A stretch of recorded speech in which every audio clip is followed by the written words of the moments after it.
Vesturland nú ekki þekkt fyrir annað en gleði, en það alveg sérstaklega mikil gleði hérna á Vesturlandi næstu helgi. Hér í Borgarnesi verður hinsegin hátíð. Hún fer þannig fram að það gengi hérna niður eftir bænum og allaveg niður í Skallagrímsgarð, en þar ætlum við akkúrat að hitta fólkið í stjórn hinsegin Vesturlands og það ætlar að segja okkur frá þessari hátíð. Jæja, það stendur mikið til helgina, núna 9. til 11. júlí. Hvað eru þið að fara að gera? Við erum að fara að halda hinsegin hátíð Vesturlands hérna í Borgarnesi og með bara gleði, göngu og skemmtið dagskrá og alls konar húllum hæ. Já, ætlum heldur betur að skreyta bæinn í regnbogaliturum, hafa smá partí og allt Vesturland. Og smá glimmer kannski, ég sé að þú ert svolítið glimmeraður. Smá glimmer, það verður alltaf að skína, smá. Fyrir hverja er þessi hátíð?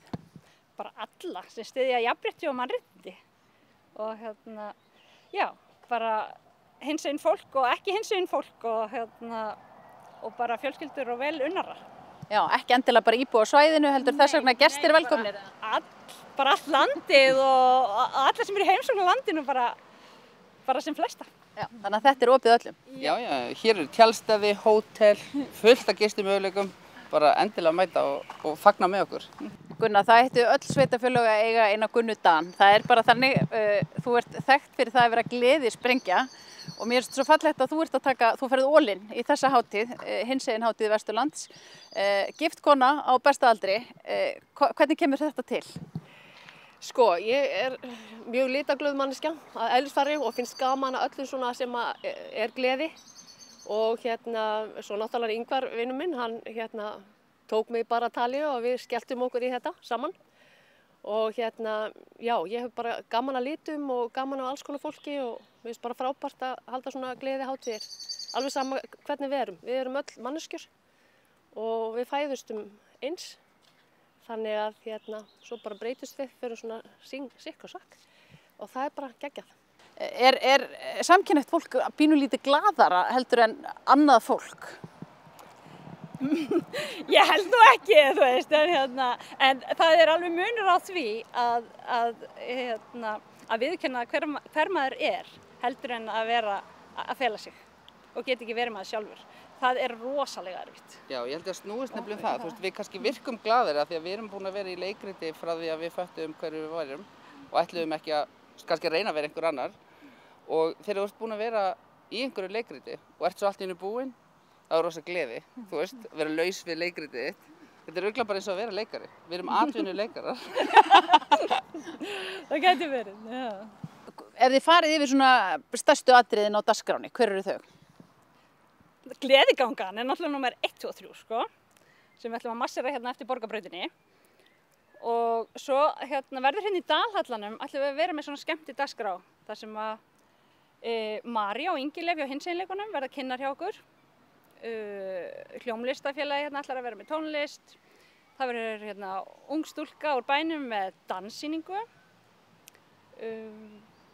hvað er meira? Konfetti. Svo verður konfetti, já. Svo verður leikhópurinn Lotta með sýningu, svona hinsegin sýningu, svona söngsýningu hérna í Skallagrímsgarði eftir þá dagskrá. Hér verður náttúrulega hoppukastalar og eitthvað fyrir krakkana. Og svo verður hún, strax á laugardagsmorgunin, þá ætlar hún Gunna Dan okkar líka að vera með hinsegin svona spinning. Helst úti, hefur verið gott veður. Já, regnbogaspinning. Já, regnbogaspinning heitir það. Maður þarf heldur betur að mæta í það. Já, og svo verður svona fjölskyldu messa með svona fræðslu ívafi á sunnudeginum eftir Klukkan 4. Já, klukkan 4. Þegar við erum orðin hress. Upp í Borgarneskirkju. Ég ætla ekki að vera hress fyrir 4. Er þetta ekki svona stærstu punktarnir hjá okkur? Jú, og svo náttúrulega er ball með Pálaskar kvöldið á laugardagskvöldinu í Hjálmakletti, menntaskólanum okkar. Það er þetta, þú getur ekki haldið hinsegin hátíð og haft engan Pálaskar. Já, og svo ætlum við líka að hvetja fólk hérna á föstudaginn að skreyta bæinn í regnbogalitunum og Og Vesturland, ekki bara bæinn. Við þurfum að hafa allt Vesturland. Já, einmitt, taka það fram. Allt Vesturland. Allt Vesturland skreytt. Skreytir í regnbogalitunum og hittist svona kannski og borðar saman, grillar saman eða fæst í búblur eða eitthvað að fagna.